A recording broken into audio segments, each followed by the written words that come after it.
ॐ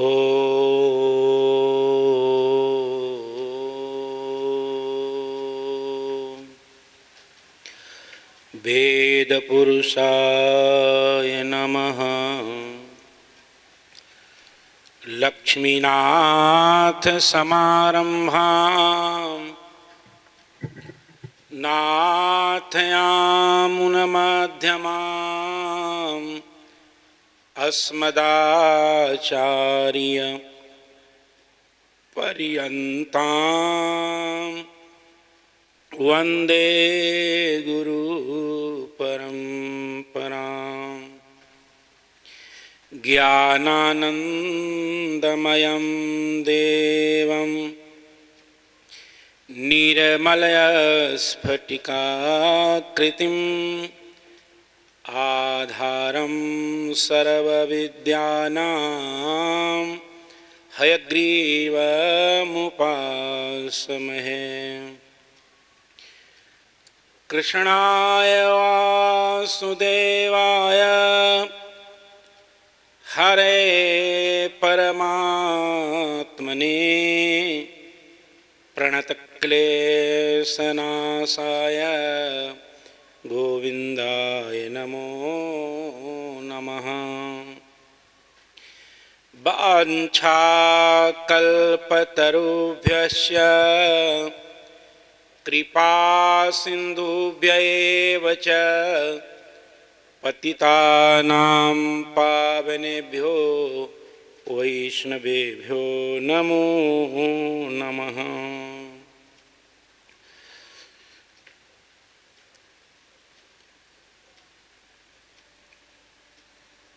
गोविंद जय जय गोपाल जय जय राधा रमण हरि गोविंद जय जय गोविंद जय जय गोपाल जय जय राधा रमण हरि गोविंद जय जय गोविंद जय जय गोपाल जय जय राधा रमण हरि गोविंद जय जय। आदिदेव नारायण की जय, जगत कारण नारायण की जय, सर्वेश्वर नारायण की जय, सर्वावतारी नारायण की जय, श्री हनुमंत लालजू महाराज की जय, श्रीमद् जगत गुरु रामानुजाचार्य महाराज की जय, श्रीमद् जगत गुरु श्री स्वामी जी महाराज की जय। जिज्ञासु जीवात्माओं, अखिल हे अप्रत्यनीक अनंतानंत गुणगणनिलय जगत कारण सर्वावतारी आदिदेव भगवान श्रवण नारायण की कृपा से आज का जिज्ञास विषय है जीवात्मा। आप सभी को ज्ञात है कि तत्वत्रय में एक तत्व आत्म तत्व है जो परमात्मा का शेष है, परमात्मा शेषी है।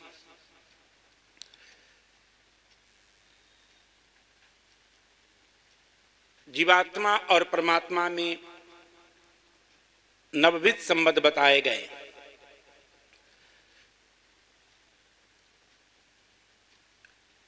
हम सब जीवात्मा हैं।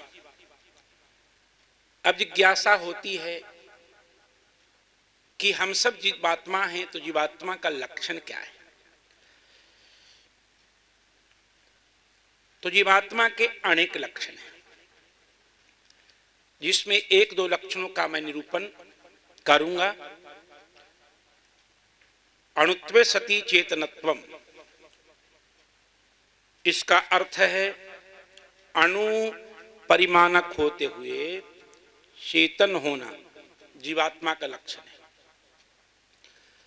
दूसरा लक्षण इस प्रकार कर सकते हैं, स्वतः से सत्वे सती चेतनत्वम, स्वभावतः परमात्मा का शेष होते हुए चेतन होना भी जीव का लक्षण है।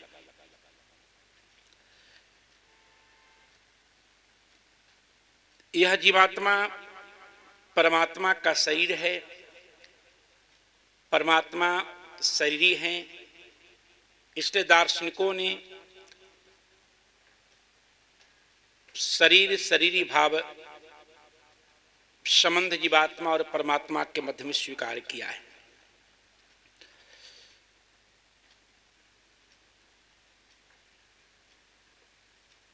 आत्मवाद को लेकर कई मत हैं। कतिपय लोग देह को आत्मा मानते हैं, तो कुछ लोग इंद्रिय, कुछ लोग मन, कुछ लोग बुद्धि, कुछ लोग प्राण, कुछ लोग ज्ञान, कुछ लोग विज्ञान और कुछ लोग ज्ञान का अधिकरण। पर श्री रामानुज संप्रदाय जिसका सिद्धांत विशिष्टाद्वैत है, विशिष्टाद्वैती जो पूर्ण वैदिक होते हैं, जो पूर्ण रूपेण वैदिक सिद्धांत को आत्मसात करते हैं, उन विशिष्टाद्वैत दर्शन श्री वैष्णव दर्शन के आलोक में आत्मा देह इंद्रिय मन प्राण बुद्धि ज्ञान और विज्ञान से विलक्षण है। देह इंद्रिय मन प्राण दिव्यो विलक्षण, यतिंद्र मत दीपिका नामक ग्रंथ में ऐसा उल्लिखित है। अब जिज्ञासा होती है कि आत्मा का स्वरूप कैसा है। आत्मा के परिमाण के विषय में भी दार्शनिकों में मतभेद है। वैशेषिक दर्शन आत्मा को विभु रूप में स्वीकार करता है, पर विशिष्टाद्वैत सिद्धांत के अनुसार आत्मा विभु नहीं अणु है। और इसी का प्रतिपादन सकल शास्त्र करते हैं।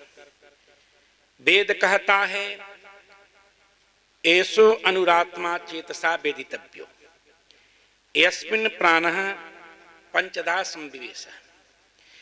इसका अर्थ है कि यह जीवात्मा अनुपरिमाण वाला तथा परिशुद्ध मन के द्वारा जानने योग्य है। ब्रह्मसूत्र भी कहता है सो शब्दोन मानाभ्याम च। इसका अर्थ है कि अनुमान के द्वारा भी आत्मा अनु परिमाण वाला सिद्ध होता है। अब आप कहेंगे अनुमान क्या है, अनुमान किस वस्तु का नाम है? तो अनुमान का तात्पर्य है कि जहां पर किसी अनु परिमाण वाले वस्तु का दृष्टांत के द्वारा किसी वस्तु को उसी के सदृश बतलाया जाए तो उसे अनुमान कहते हैं। ब्रह्मसूत्र कहता है स्वशब्दोन्मानाभ्याम च। सज्जनों, अब आप कहेंगे कि इस विषय में श्रुति क्या कहती है? तो श्रुति से जब पूछा गया कि आत्मा के संबंध में आपका क्या मत है, श्वेता श्वेतर उपनिषद ने स्पष्ट रूप से कह दी कि बालाग्र शतभागस्य शतधा कल्पितस्य च भागो जीवः सविज्ञेयः साचान्ताय कल्पते।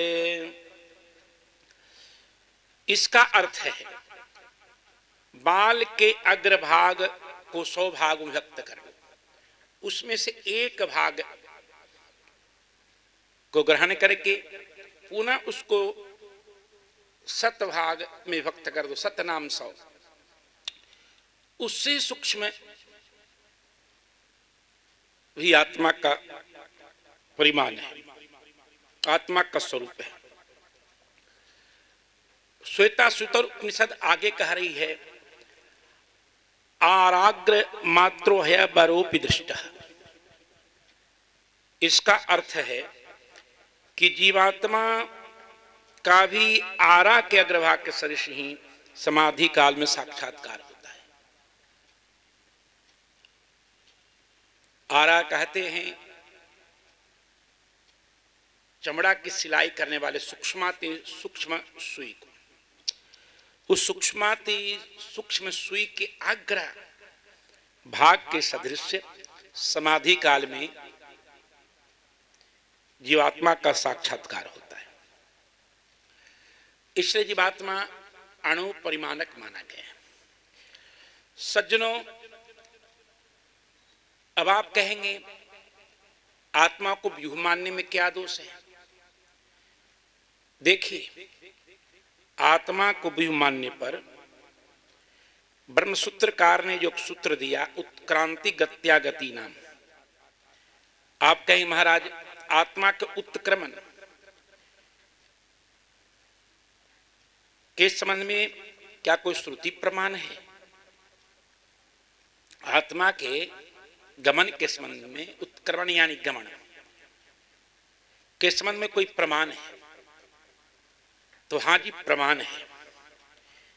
वेद कहता है तेन प्रद्योते नैष आत्मा निष्क्राम्यति चक्षुषो वा मूर्धनो वा अनेभ्यो वा शरीर देशेभ्यः। इसका अर्थ है कि नाड़ी के द्वारा जीवात्मा शरीर का त्याग करता है, तो वह जीवात्मा नेत्रों से, शिरोभाग से या अनेभ्यो वा शरीर के अन्य भाव से निकलता है। इसी प्रकार से वेद कहता है ए वही के चास्मान लोकात् प्रियंती चंद्रमसेमेव तेन सर्वे गच्छन्ति। जो जीव शरीर का परित्याग करके श्लोक से प्रयाण करते हैं वे सभी चंद्रलोक को जाते हैं। चंद्रमसमेव ते सर्वे गच्छन्ति। अब आप कहेंगे कि पुनः उन लोकों से आत्मा इस लोक में आती है, तत्त शरीरों में जाती है, इसमें क्या प्रमाण है? तो श्रुति कहती है बृहद आरण्यक उपनिषद, जो सभी उपनिषदों में बड़ी उपनिषद है, तस्मात् लोकात् पुनरेत्यास्मै लोकाय कर्मणे। इसका अर्थ है कि स्वर्ग लोक से पुनः यह जीव कर्मों को करने तथा कर्म फलों को भोगने के पश्चात लौट आता है। गीता भी कहती है आ ब्रह्मभूमलान लोका पुनरावर्तन अर्जुन मामुप्यत्य तो कौन्तेय पुनर्जन्म न विद्यते। इसका अर्थ है कि यहां से ब्रह्मलोक तक गए हुए प्राणियों का पुनरावर्तन है, जीवात्माओं का पुनरावर्तन है, पर जो एक बार भगवत लोक की यात्रा कर लेता है उसका पुनरावर्तन नहीं होता। तो उत्क्रांति गत्या गति नाम सूत्र का निर्वाह आत्मा को अणु माने बिना संभव नहीं है। आत्मा को अणु मानने पर ही इस आत्मा का एक शरीर से दूसरे शरीर, एक लोक से दूसरे लोक, दूसरे लोक से पुनः इस भूमंडल पर आगमन को स्वीकार किया जा सकता है। जय सिया राम, राधे राधे।